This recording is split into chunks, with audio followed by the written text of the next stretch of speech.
Hello, people of the internet. My name is Nick from Motor City Magic, and today I thought I'd bring you an update on Abzan Aristocrats version, what was it, 2.0? 3.0, something like that. Yesterday was the biggest Friday Night Magic I've ever been to. It was 22 players. Doesn't sound like a lot, but because of my LGS changing locations, they've always been like the same 8 people playing standard, the same 4 people top getting 10 in credit, and there's no point in playing. But 22 players signed up for the event. We had 4 rounds of standard, excuse me. And I got first place playing Abzan Aristocrats. Before I go into the deck, I'll talk about my matchups. Round 1, I played against Mono Blue Thing in the Ice, Brain in a Jar deck that Saffron put on his channel. For those of you who don't know, Saffron is MTG Goldfish. I'll leave a link to his deck in the description, because it's a really cool deck. I want to play it, but I 2-0'd that. Round 2, I played against Abzan Megamorph, which is like Den Protector, Hidden Dragon Slayer, Death Misraptor, Collected Company. Really cool deck. I 2-1'd it. He beat me game 1 with an Avacyn flip, and that was the end of it. Round 3, I played against Red-Green Ramp. Game 1, he smashed me, and then games 2 and 3 were just absolutely crazy. We were in time. I beat him in time with a Zulaport Cutthroat top deck. He was pretty salty about it, but, you know, I kind of felt bad for him because I didn't deserve winning. Because he ended a Tarko. It was just like, all right, Zulaport, sack all my things to Husky, die. He's like, yep, good game. And then round 4, I played against Black White Eldrazi. He made Ormondal all 3 games. And I had to kill it all 3 times. It was a pain in the dick to do, but beat them all, so here's the deck. I started off with the 4 fetch lands because I like my deck being thinner, and I want to draw combo pieces. 3 waste, because I don't want to play 4. 3 Quagmires. Note, my Shambling Vents are with a buddy of mine. I'm trying to get them back, because this deck really needs them, because, well, you don't really need Vents, but they make white mana so much easier to get, so I don't have to run bad cards. 2 Canopy Vista. You do actually get 2 basics a lot of the time in this deck, so this comes into play untapped. But on turn 1, if you draw it, it's just a great land. 2 Unknown Shores. These would probably be the Shambling Vents, but I actually might, if I do ever get my Vents back, I'll probably take out like a Vista and a Llanowar Waste. Because this can make white mana. Like, you make a lot of Scions, and you make a lot of things, and it makes colorless mana too, so it's, you know, I don't know how I feel about it. It does give you double white for your double white cards. So, 1 Blighted Fen. This is for, like, again, the Ormondal decks. Ormondals are their only creature. You go, alright, sack it. I wish it said target player, because then you could sack your own stuff, but a 5-mana sack is not what you want to do, but it's an option if your opponent's not killing your creatures. For basics, 3 swamps, 2 forests, and 1 plains. I like this ratio. I might put Evolving Wilds down to 3. That way it's 1 Evolving Wilds per 2 basics. But I like having 4 because I just always want to thin my deck. And I've never drawn, somehow I just never draw my basics. And if I do, it's really late game, and I haven't drawn Evolving Wilds yet, so. 21 land.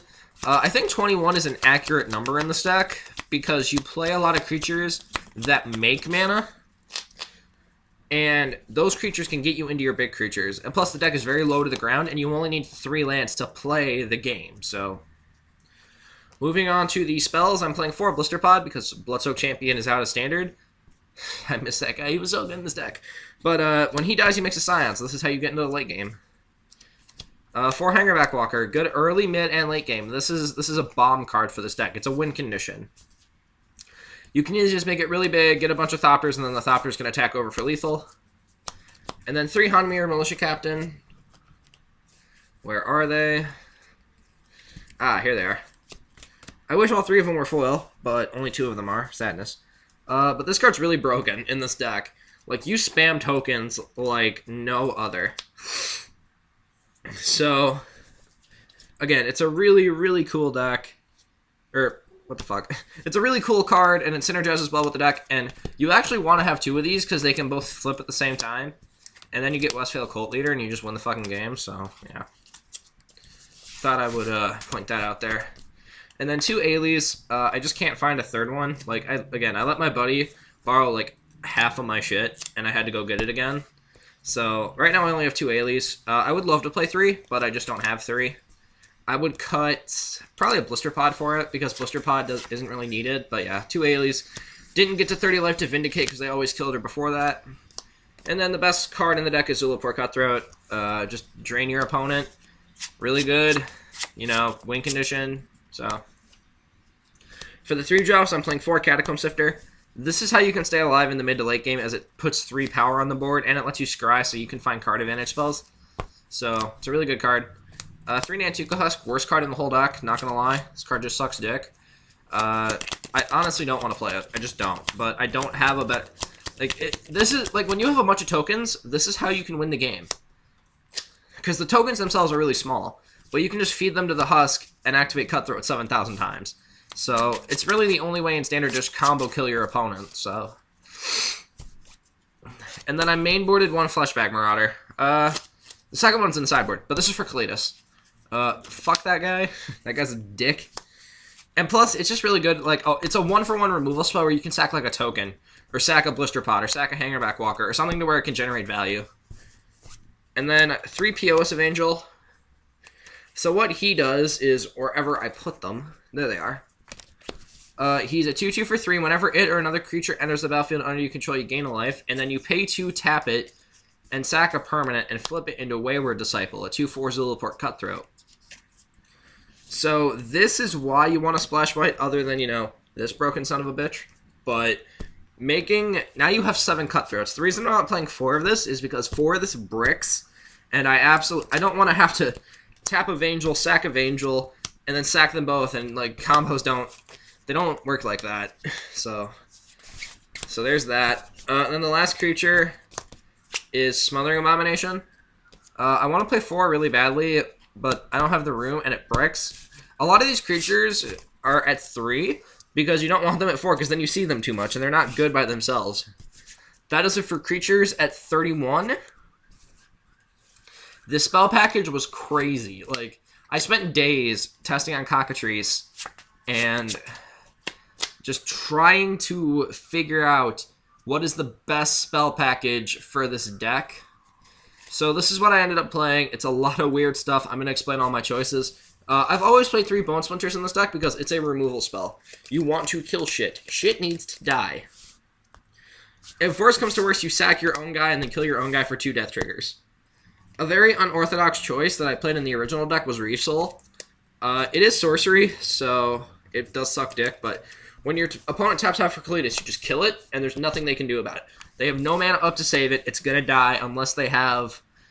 I don't think of a way they can save it, unless like they can make 3 mana out of nowhere, but... This also kills other creatures, like Militia Captain, Nantuko Hustle, Zulaport Cutthroat. It can kill red creatures. It can also kill Tireless Tracker. It can kill Reflector Mage, or whatever the fuck that guy's... Yeah, Reflector Mage, something like that. It can kill,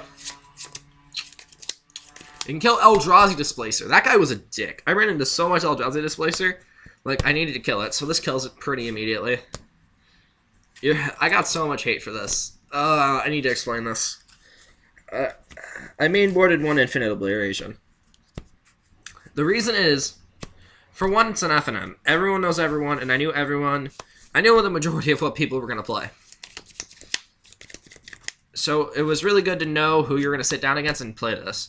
And plus, game 1, this deck is slow as fuck. Like, it takes forever for you to start getting advantage. But once you get advantage, you literally, like, that's why I got first. Like, every time that you generate advantage, you just can't lose the game. It's too much advantage for your opponent to beat.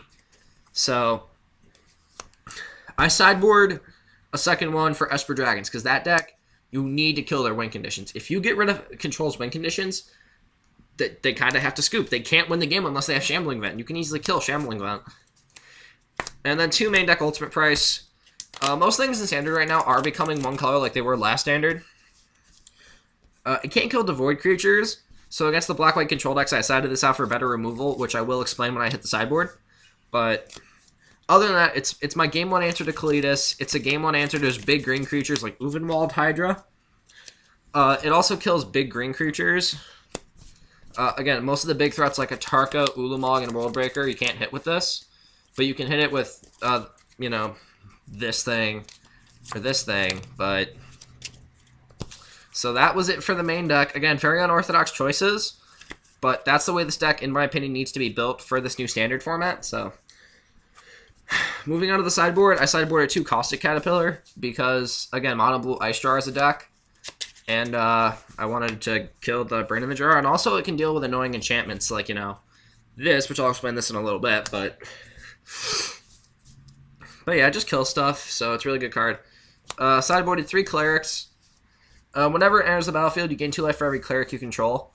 So it's really against mono-white humans and red aggro decks, but there aren't really a lot of red aggro decks running around right now, so, but this is just for aggro or mid-range, really. You just want more creatures in your deck, and this is a very easy thing to sack to, like, Nantuko Husk. The second Marauder for Black White Eldrazi and mid-range decks. Also control. Like, making them sack their untapped Odortite is fucking stupid. 1 Radiant Purge, because I can't find my other 3 that I know that I have lying around here somewhere. But again, deals with all the Dragon Lords. It can deal with the Manlands, because they're multicolored except for Lumbering Falls, because fuck that card. 3 Duress. Control, obviously. I sideboarded the second Obliteration because there are some games where you name Kalitas, you get to look through their deck, and it's like, okay, they brought in some rogue creature against me. You can use the second one to hit that, so that's why I sideboarded. I might just start mainboarding these, but mainboard, they're not really a combo piece, so 1 Evolutionary Leap for card advantage. And this is really what I wanted to talk about, the Stasis Snare engine. 2 Stasis Snare into Plains, so this is for the Ormondal decks.